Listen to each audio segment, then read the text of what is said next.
Recording by Alex Clark. Who knows? By Guy de Maupassant.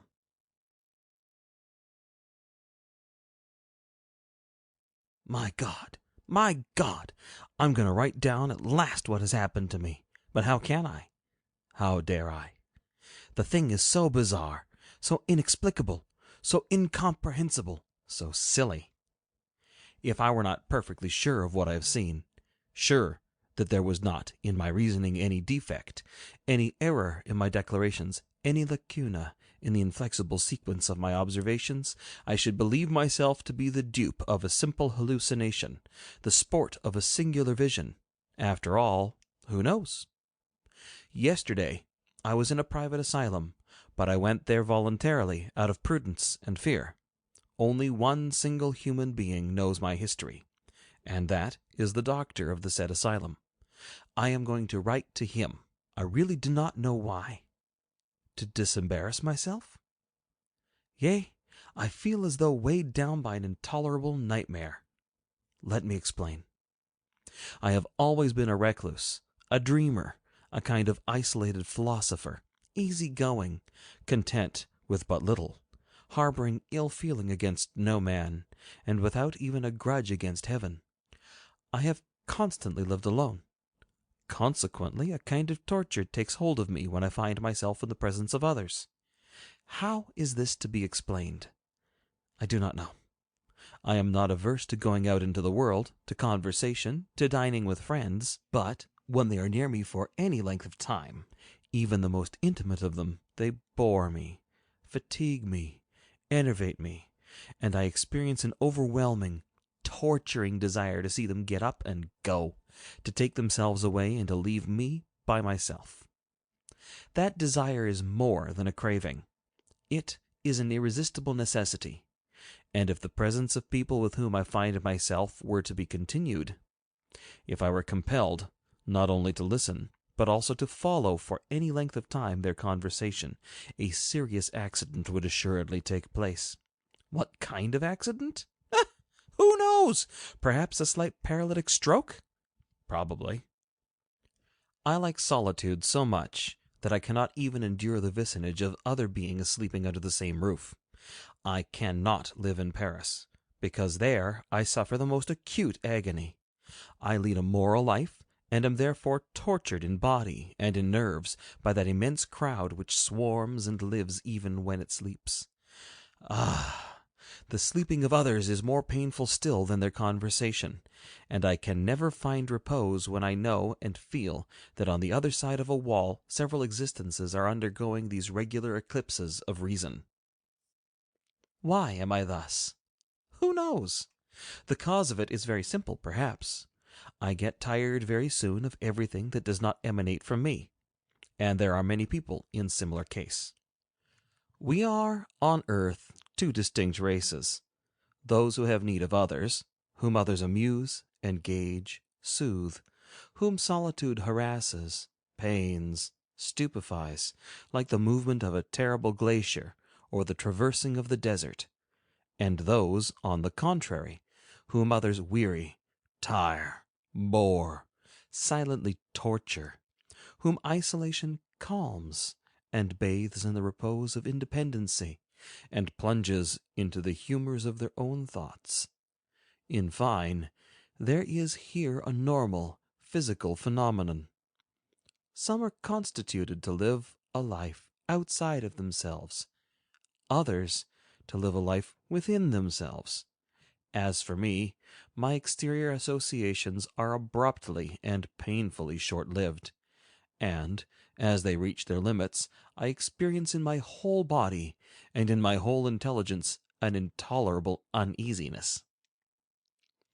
As a result of this, I became attached, or rather had become much attached, to inanimate objects, which have for me the importance of beings, and my house has, or had, become a world in which I lived an active and solitary life, surrounded by all manner of things, furniture, familiar knickknacks, as sympathetic in my eyes as the visages of human beings.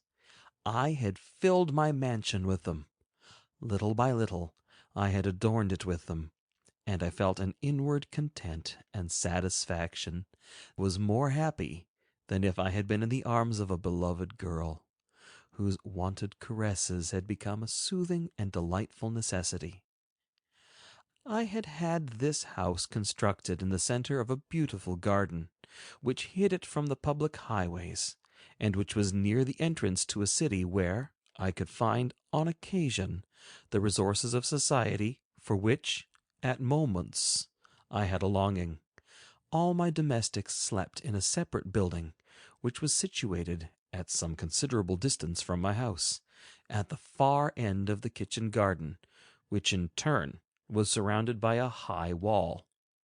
The obscure envelopment of night, in the silence of my concealed habitation, buried under the leaves of great trees, was so reposeful and so delicious that before retiring to my couch I lingered every evening for several hours in order to enjoy the solitude a little longer. One day Signet had been playing at one of the city theatres. It was the first time that I had listened to that beautiful, musical, and fairy-like drama, and I had derived from it the liveliest pleasures. I returned home on foot with a light step, my head full of sonorous phrases, and my mind haunted by delightful visions. It was night, the dead of night, and so dark that I could hardly distinguish the broad highway, and consequently I stumbled into the ditch more than once. From the custom-house, at the barriers, to my house, was about a mile, perhaps a little more, a leisurely walk of about 20 minutes. It was 1 o'clock in the morning, 1 o'clock, or maybe 1:30. The sky had by this time cleared somewhat, and the crescent appeared, the gloomy crescent of the last quarter of the moon. The crescent of the first quarter is that which rises about 5 or 6 o'clock in the evening, and is clear, gay, and fretted with silver. But the one which rises after midnight is reddish, sad, and desolating. It is the true Sabbath crescent. Every prowler by night has made the same observation. The first, though slender as a thread, throws a faint, joyous light which rejoices the heart and lines the ground with distinct shadows. The last sheds hardly a dying glimmer, and is so wan that it occasions hardly any shadows. In the distance I perceived the sombre mass of my garden, and, I know not why, was seized with a feeling of uneasiness at the idea of going inside. I slackened my pace, and walked very softly, the thick cluster of trees having the appearance of a tomb in which my house was buried. I opened my outer gate, and entered the long avenue of sycamores which ran in the direction of the house, arranged vault-wise like a high tunnel, traversing opaque masses and winding round the turf lawns, on which baskets of flowers, in the pale darkness, could be indistinctly discerned. While approaching the house, I was seized by a strange feeling. I could hear nothing. I stood still. Through the trees there was not even a breath of air stirring. "What is the matter with me?" I said to myself. For 10 years I had entered and re-entered in the same way, without ever experiencing the least inquietude. I never had any fear at nights. The sight of a man, a marauder, or a thief would have thrown me into a fit of anger, and I would have rushed at him without any hesitation. Moreover, I was armed. I had my revolver. But I did not touch it, for I was anxious to resist that feeling of dread with which I was seized. What was it? Was it a presentiment? That mysterious presentiment which takes hold of the senses of men who have witnessed something which, to them, is inexplicable? Perhaps. Who knows? In proportion as I advanced, I felt my skin quiver more and more, and when I was close to the wall, Near the outhouses of my large residence, I felt that it would be necessary for me to wait a few minutes before opening the door and going inside. I sat down, then, on a bench under the windows of my drawing-room. I rested there, a little disturbed, with my head leaning against the wall, my eyes wide open under the shade of the foliage. For the first few minutes I did not observe anything unusual around me. I had a humming noise in my ears, but that has happened often to me. Sometimes it seemed to me that I heard trains passing, that I heard clocks striking, that I heard a multitude on the march. Very soon those humming noises became more distinct, more concentrated, more determinable. I was deceiving myself. It was not the ordinary tingling of my arteries which transmitted to my ears these rumbling sounds, but it was a very distinct, though confused noise which came, without any doubt whatever, from the interior of my house. Through the walls I distinguished this continued noise. I should rather say agitation than noise, an indistinct moving about of a pile of things, as if people were tossing about, displacing, and carrying away surreptitiously all my furniture. I doubted, however, for some considerable time yet, the evidence of my ears.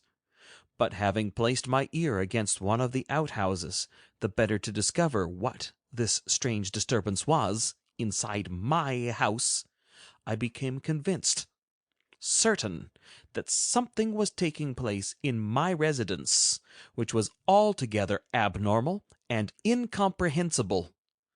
I had no fear, but I was, how shall I express it, paralyzed by astonishment. I did not draw my revolver, knowing very well that there was no need of my doing so. I listened a long time, but could come to no resolution, my mind being quite clear, though in myself I was naturally anxious. I got up and waited, listening always to the noise, which gradually increased and at intervals grew very loud, and which seemed to become an impatient, angry disturbance, a mysterious commotion. Then, suddenly, ashamed of my timidity, I seized my bunch of keys.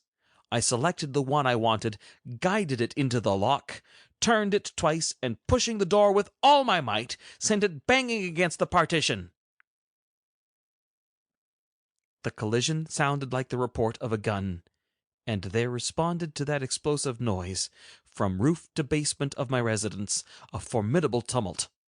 It was so sudden, so terrible, so deafening, that I recoiled a few steps, and though I knew it to be wholly useless, I pulled my revolver out of its case.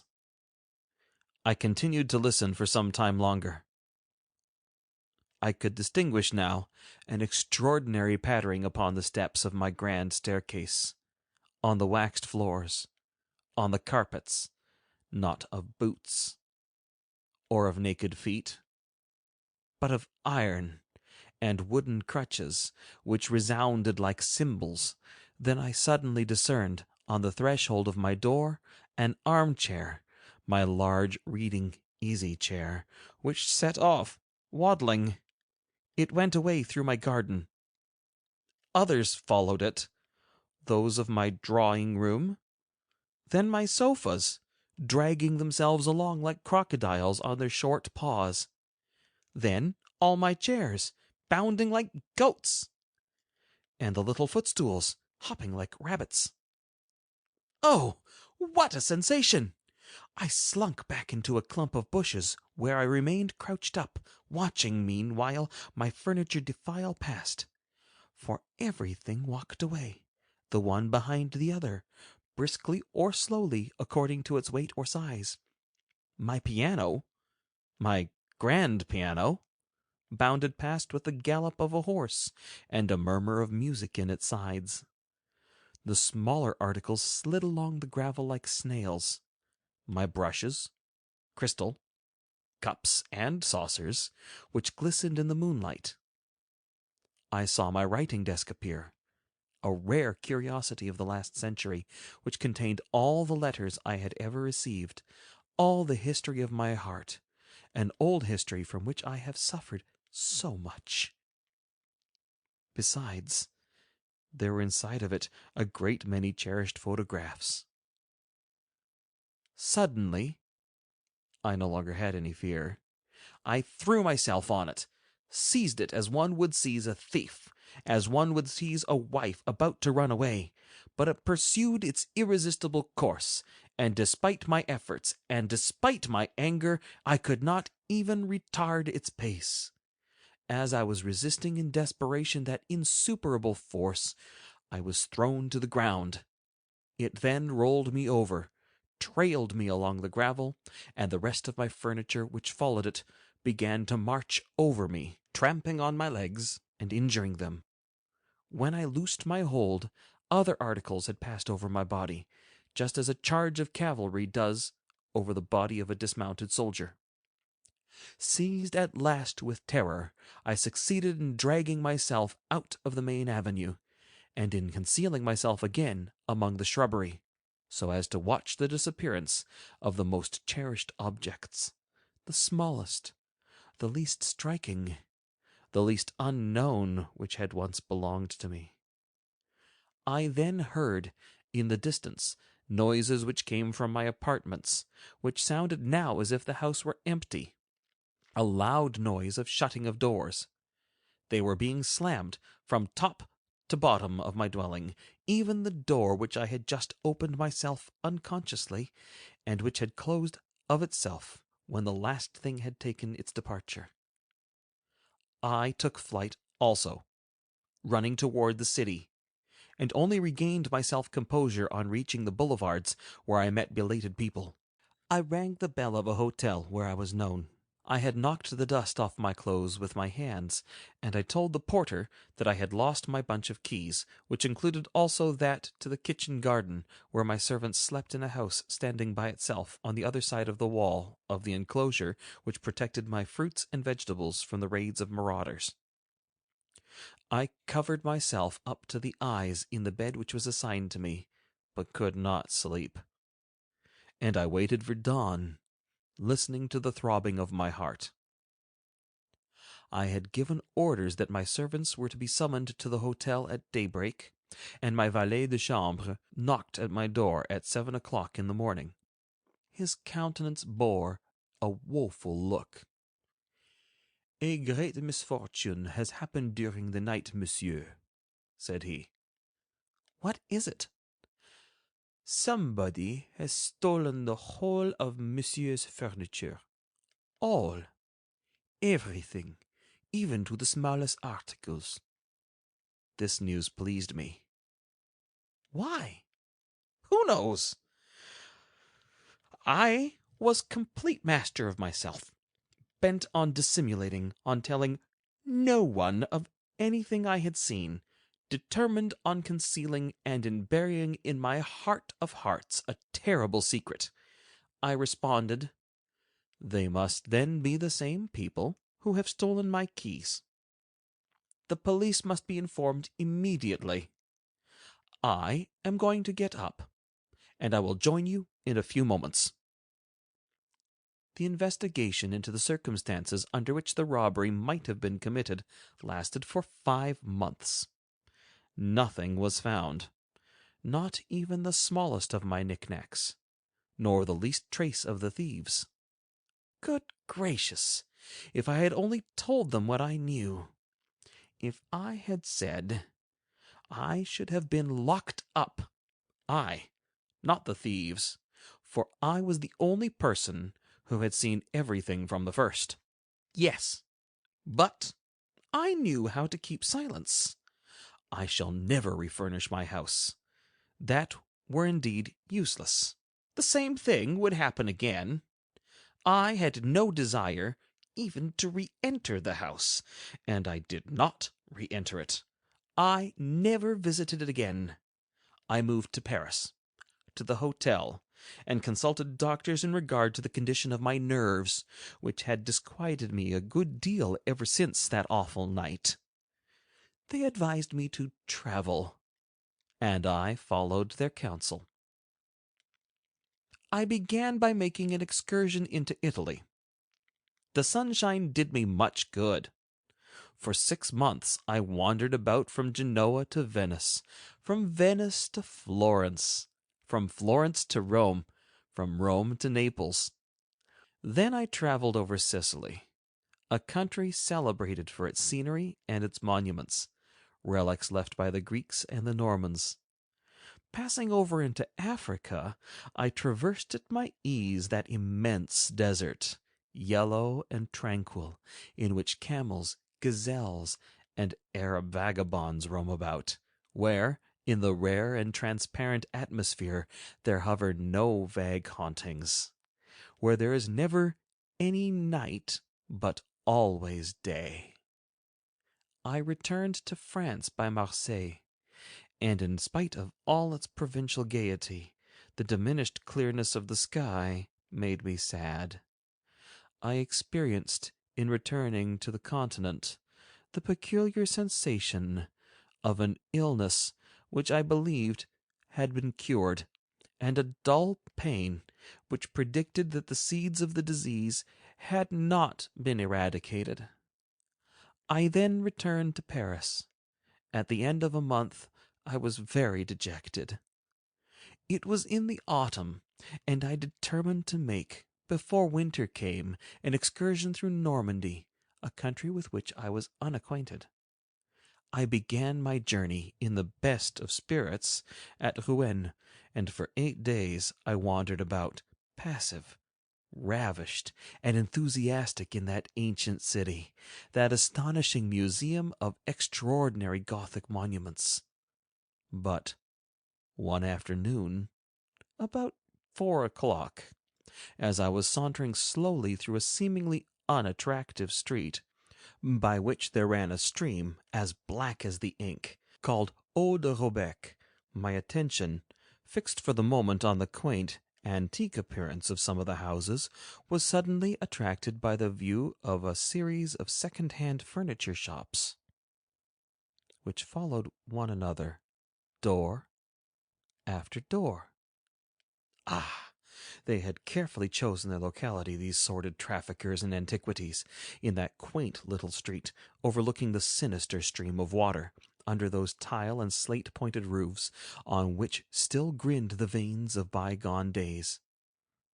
At the end of these grim storehouses you saw piled up sculptured chests, Rouen, Sèvres, and Moustier's pottery, painted statues, others of oak, Christs, virgins, saints, church ornaments, chasubles, capes, even sacred vases, and an old gilded wooden tabernacle, where a god had hidden himself away. What singular caverns there are in those lofty houses, crowded with objects of every description, where the existence of things seems to be ended, things which had survived their original possessors, their century, their times, their fashions, in order to be bought as curiosities by new generations. My affection for antiques was awakened in that city of antiquaries. I went from shop to shop, crossing in 2 strides the rotten 4-plank bridges thrown over the nauseous current of the Eau de Robec. Heaven protect me! What a shock! At the end of a vault, which was crowded with articles of every description, and which seemed to be the entrance to the catacombs of a cemetery of ancient furniture, I suddenly descried one of my most beautiful wardrobes. I approached it, trembling in every limb, trembling to such an extent that I dared not touch it. I put forth my hand. I hesitated. Nevertheless, it was indeed my wardrobe, a unique wardrobe of the time of Louis XIII, recognizable by anyone who had seen it only once. Casting my eyes suddenly a little farther, Toward the more somber depths of the gallery, I perceived 3 of my tapestry-covered chairs, and, farther on still, my 2 Henry II tables, such rare treasures that people came all the way from Paris to see them. Think! Only think in what state of mind I now was. I advanced, haltingly, quivering with emotion, but I advanced, for I am brave. I advanced like a knight of the Dark Ages. At every step I found something that belonged to me. My brushes, my books, my tables, my silks, my arms, everything except the bureau full of my letters, and that I could not discover. I walked on, descending to the dark galleries, in order to ascend next to the floors above. I was alone. I called out. Nobody answered. I was alone. There was no one in that house, a house as vast and tortuous as a labyrinth. Night came on, and I was compelled to sit down in the darkness on one of my own chairs, for I had no desire to go away. From time to time I shouted, "Hello! Hello! Somebody!" I had sat there, certainly, for more than an hour when I heard steps soft and slow. I knew not where. I was unable to locate them, but bracing myself up, I called out anew, whereupon I perceived a glimmer of light in the next chamber. "Who is there?" said a voice. "A buyer," I responded. "It is too late to enter thus into a shop." "I have been waiting for you for more than an hour," I answered. "You can come back tomorrow." "Tomorrow I must quit Rouen."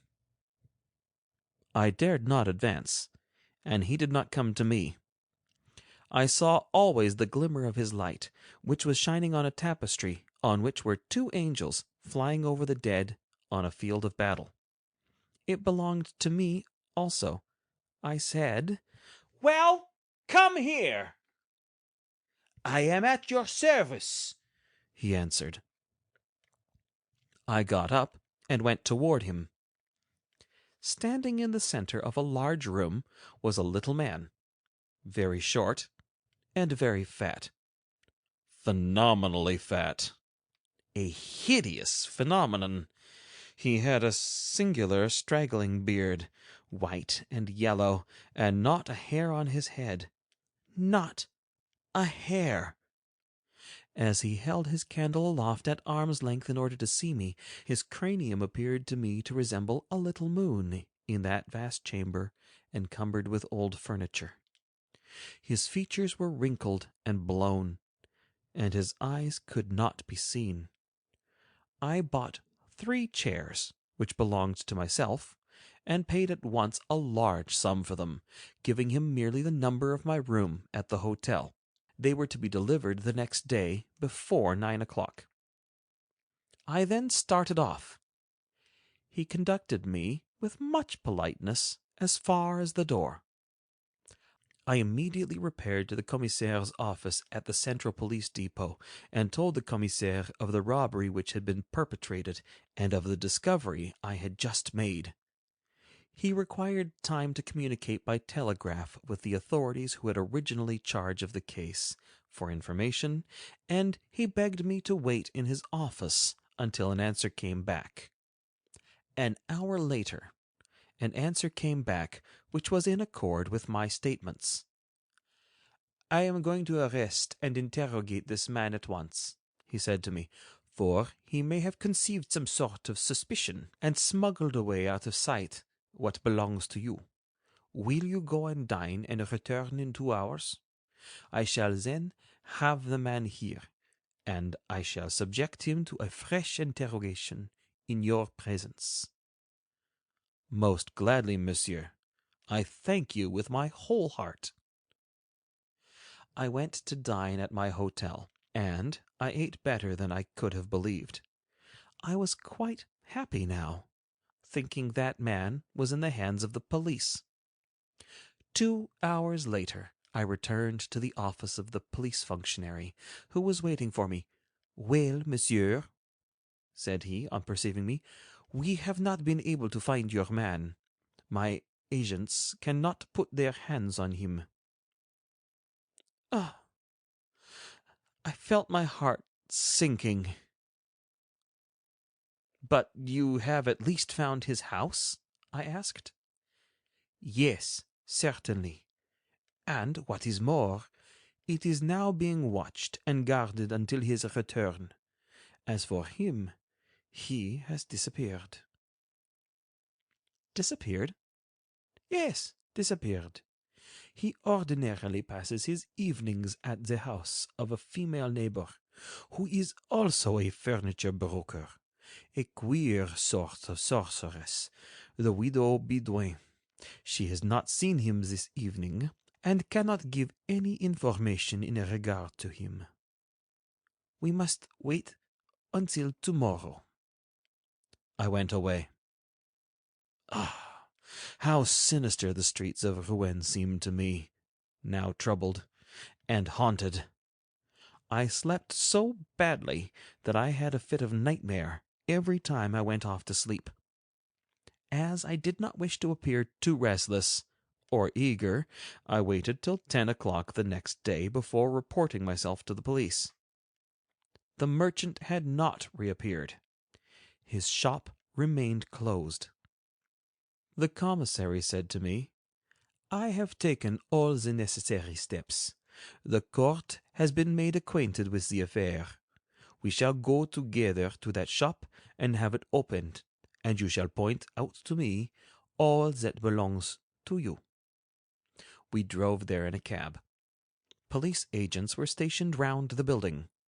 There was a locksmith, too, and the door of the shop was soon opened. On entering, I could not discover my wardrobes, my chairs, my tables. I saw nothing of that which had furnished my house.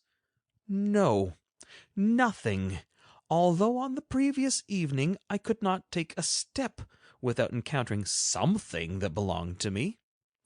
The chief commissary, much astonished, regarded me at first with suspicion. "My God, monsieur," said I to him, "the disappearance of these articles of furniture coincides strangely with that of the merchant." He laughed. "That is true. You did wrong in buying and paying for the articles which were your own property yesterday.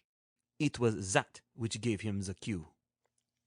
"What seems to me incomprehensible," I replied, "is that all the places that were occupied by my furniture are now filled by other furniture." "Oh," responded the commissary, "he has had all night, and has, no doubt, been assisted by accomplices. This house must communicate with its neighbors. But have no fear, monsieur. I will have the affair promptly and thoroughly investigated. The brigand shall not escape us for long, seeing that we are in charge of the den." Ah, my heart, my heart, my poor heart, how it beats! I remained a fortnight at Rouen. The man did not return. Heavens! Good heavens! That man! What was it that could have frightened and surprised him? But on the 16th day, early in the morning, I received from my gardener, now the keeper of my empty and pillaged house, the following strange letter. "Monsieur, I have the honor to inform monsieur that something happened the evening before last, which nobody can understand, and the police no more than the rest of us. The whole of the furniture has been returned. Not one piece is missing. Everything is in its place, up to the very smallest article. The house is now the same in every respect as it was before the robbery took place. It is enough to make one lose one's head. The thing took place during the night Friday, Saturday.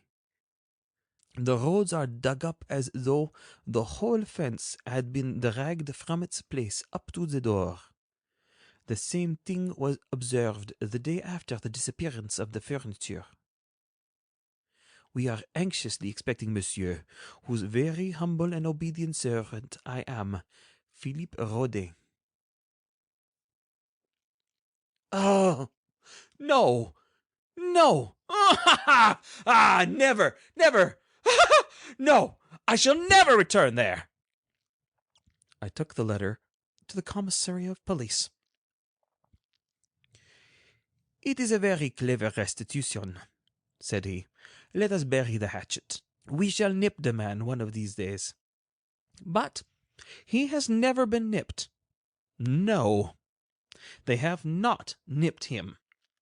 And I am afraid of him now, as of some ferocious animal that has been let loose behind me. Inexplicable. It is inexplicable, this chimera of a moonstruck skull. We shall never solve or comprehend it. I shall not return to my former residence. What does it matter to me? I am afraid of encountering that man again, and I shall not run the risk. And even if he returns, if he takes possession of his shop, who is to prove that my furniture was on his premises? There is only my testimony against him, and I feel that it is not above suspicion. No. This kind of existence has become unendurable. I have not been able to guard the secret of what I have seen. I could not continue to live like the rest of the world, with the fear upon me that those scenes might be reenacted. So, I have come to consult the doctor who directs this lunatic asylum, and I have told him everything. After questioning me for a long time, he said to me, "Will you consent, monsieur, to remain here for some time?" "Most willingly, monsieur." "You have some means?" "Yes, monsieur." "Will you have isolated apartments?" "Yes, monsieur." "Would you care to receive any friends?" "No, monsieur. No. Nobody! The man from Rouen might take it into his head to pursue me here, to be revenged on me." I have been alone. Alone. All alone for 3 months. I am growing tranquil by degrees. I have no longer any fears. If the antiquary should become mad, and if he should be brought into this asylum, even prisons themselves are not places of security. End of Who Knows by Guy de Maupassant.